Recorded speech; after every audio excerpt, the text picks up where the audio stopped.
Hello and welcome to the Life and Liberty podcast. I'm Sharayah Colter, Chief Communications Officer with the Danbury Institute, and I am honored today to welcome Dr. Trent Talbot to the podcast. He is the CEO of Brave Books, and we are really excited about the work that they're doing to bring wholesome materials to children's programming and children's books. And we're really excited to tell you today also about the See You at the Library program that they have and how that is just kind of ripping across the country in a positive way to introduce good content to kids at local libraries and in communities to really shine a light in the darkness. So thank you so much, Dr. Talbot, for joining us today. Yeah, super happy to be here. Can you just take a few minutes and introduce yourself to our listeners and kind of give them a little background about your story and how you came to be doing what you're doing with Brave Books? Of course. Yeah, I was a happily practicing ophthalmologist up until the year 2020. So I was lost until about the age of 35. I was saved, sort of radically saved in late 2018. Shortly after that, I met the love of my life. We ended up getting married in the summer of 2019, and then we had our first baby in the summer of 2020, and her name's Charlotte. And so if you can go back to the summer of 2020, it was a pretty crazy time. And it's sort of like whenever you get a new car, when you pick out the car, you don't think that it's that common of a car. It's like unique, but then once you get it, you see it everywhere. Well, when Charlotte was born, I started to see this whole indoctrination of our children everywhere, whether it was sort of the indoctrination table at Barnes & Noble or at the time she was born, Anti-Racist Baby was the number one book on Amazon. And so that was the moment that sort of my life as a Christian started, my life as a husband and a father started, and it just stuck with me. And and as a dad, and my wife was dealing with this too. We were excited to pick out books, and so we just felt though that we had to vet everything, with a fine-tooth comb. And I thought that there really needed to be a brand of children's entertainment, whether it's books or TV shows or whatever, that parents could trust with their kids' imaginations. And so I decided to take a little hiatus from my practice as an ophthalmologist and give it a go. And we launched in 2011 or 2021. And it's been a wild ride. We've done a lot and had a lot of fun. That's excellent. And it's been great to see the partnership there with Kirk Cameron and a lot of great authors with Bethany Hamilton and Riley Gaines, who we've had speak a couple times at our event. We just really appreciate those people. And it's great to see people really getting behind such a great brand and just a great mission, to reach out to kids and, switch out the indoctrination with some really good resources. Yeah, we think so. Brave wouldn't exist without some of these partnerships with our authors like Bethany, Riley, or Kirk. And, one of the big initiatives that we've learned to embrace is this See You at the Library movement. It really started with our partnership with Kirk Cameron. So he came in as an author in 2022, and we decided, hey, it'd be cool if Kirk did a story hour at local libraries. So, but not just at any libraries. We reached out to 54 libraries that had hosted drag queen story hours. Not only hosted, but sponsored them. And we asked that if he could just come and read to kids about Fruits of the Spirit. His book was on Fruits of the Spirit, and they all said no. And so that became this big deal. We ended up threatening them that we were going to sue them for violation of our First Amendment right. They backed down. We ended up having like 5,000 people show up to the Indianapolis Library, and it sort of kicked off this movement that we leaned into, which was we would go around the country and do these story hours, and we probably did 20, and every single one we'd have over 1,000 people show up. It was a lot of fun, but eventually we said, all right, Kirk can't do this by himself. We need to empower community leaders to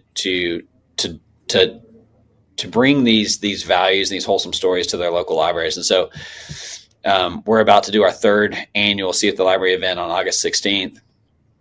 And the first year we had over 150 libraries. The second year we had over 300 libraries and I think over 10,000 people. This year we're going for 1,000 libraries and 100,000 people.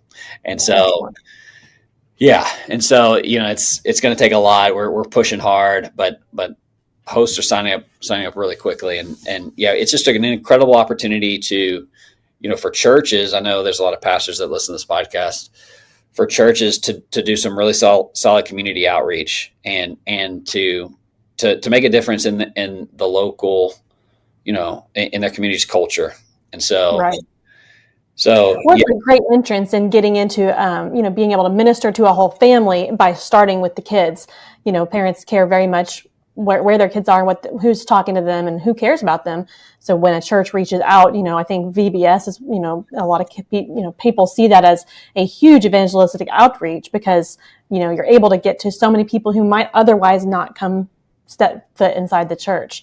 And, I know as a mom myself that there are a lot of things that you kind of see in the world and you're like, I don't like that, or that's wrong, or whatever. But when you really start messing with people's kids, it is a whole new game. And I hear, that from your perspective too, as a new dad, when that was happening. But I mean, as a mom, I see that too all the time. This is not 1997 anymore, and so you have to be on your guard all the time to see, what is on the TV, what's being put in front of their faces, because, unfortunately, it's not all harmless. And in many cases, there is an actual agenda behind it. It's not even accidental exposure to things that are totally anti-Christianity, anti-God, anti-truth, but it's we've seen this a lot from the videos of people who even work for Disney and say, hey, this is actually my goal, to infuse as much of this LGBTQ narrative as I can into our programming. So as parents, we just have to be on alert to that. And I love that Brave is really, seeing that moment and meeting it. So these wonderful story hours are awesome.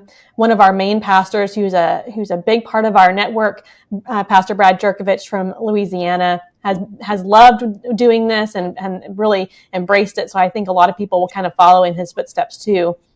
It's really great to see just churches jumping in and saying, hey, we want to, as my pastor says, not just curse the darkness, but light a candle and shine a light in that darkness. And that's really what Brave is doing. So, for pastors and churches who are interested in being part of this, what's the best way for them to go about plugging in on August 16th to this third annual story time? Yeah. Go to cuatthelibrary.com, cuatthelibrary.com. And we've got all the tools and resources that you need to register, to host a story hour at your local library. And we've got a lot of tips on how best to do that. And then also, once you're registered, we actually send a whole host kit, is what we call it, with books and American flags and all sorts of stuff to make sure that these events they come to life and they're fun for kids. So yeah, we really support, whether it's churches or just individual community leaders, we support them, throughout the whole process to make it as easy as possible and to make sure that the event, goes off as well as can be. That's awesome. Yeah. So what kind of message would you send to, fellow, people who are business owners, people who are business people who are in the church? Just how would you encourage them to say, this is a moment to stand up, stand strong, and stand up for our kids? Yeah, we have a little bit of momentum at our side, and we're sort of given the opportunity, as Christians and people that believe that America was founded with good ideals to make our case. And we don't make it through arguing, we make it through action and creating a better, community for the people that live in our communities. That's how you win. And if you don't, if all you do is talk about it and don't be about it, then you end up losing it. And that's what happened. Christians, conservatives, we had control for a long time, but we lost it, mainly because we didn't live it out as well as we could. And that's, that's how I think about it, is we have an opportunity to show how good life can be, our communities can be, if these ideals that we talk about are lived out. And so, but the challenge is that we're not, none of us are perfect, and we can all be a little hypocritical by nature, but just to seize the opportunity. Yeah. Now, at our event, you guys were a great part of that just this last week in Dallas. We were glad to have you guys there. And Kirk Cameron sent a video for that. And he was talking a little bit about this, great new opportunity also with the Department of Education. Can you talk a little bit about what's coming down the pike there? Yeah. It's not completely official, but yeah, I think there's a good chance that we are going to do a really big event on August 16th at the Library of Congress.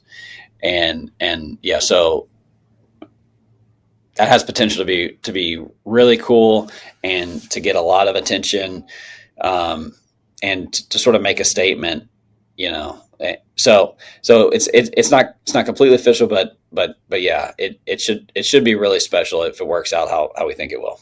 Yeah, absolutely. I mean, even the thought that it's, a possibility and brewing in the works, it's a marked difference from a year, 2 years ago, with having an administration that's just, friendly toward the things of, truth and virtue and wholesome values and Christian faith. So it's just amazing, because if you even think back to, like an Easter ago, and they're celebrating, Transgender Day of Visibility. And now this Easter, we have, our administration celebrating the resurrection of Christ. So it just underscores how much elections do matter. And, the Danbury Institute, we're a nonprofit, so we're not out, taking political positions to elect certain politicians, but we do encourage people to vote their biblical values, and to be engaged in the process. And this is just undeniable evidence that when you are looking for someone who's going to not just be a one single person that you're adding to the government, but that you are really electing an entire government that's filling offices and roles all across the government, all across the country, really influential and valuable roles with people. And who are those people that are going to be chosen? And thankfully, we're seeing a lot of people chosen that are, they're Christians, they're friendly to the Christian faith, they support and share our values. So what a difference a few years can make in just having an administration that's open to that kind of thing. Something we can just really praise God for sure. Yes, 1,000,000%. I agree with everything you said. Yeah. Well, tell us one more time how people can connect with you, and what's the best way to go about making sure that they can be a valid and, an integral part of this next See You at the Library. Yeah, if you want to get behind the See You at the Library movement, it's seeyouatthelibrary.com, and then our team will connect with you, and we'll help guide you through the registration process and give you all the resources you need to make sure that these story hours are really fun. Wonderful. Well, we will be praying for you. We'll encourage our network also to be praying for you as you guys lead this really great effort, and just really reach out to the kids of America for good and not for bad. So thank you for everything you're doing and the sacrifices you've made to make this possible. And thank you very much for joining us on the Life and Liberty podcast today. My pleasure. Thank you so much. Thank you. This has been an edition of the Life and Liberty podcast of the Danbury Institute. The Danbury Institute is an association of churches, Christians, and organizations aligned to affirm and preserve God-given rights to life and liberty. To learn more, visit danburyinstitute.org. The work of the Danbury Institute relies on generous patriots like you. To support, visit danburyinstitute.org/give.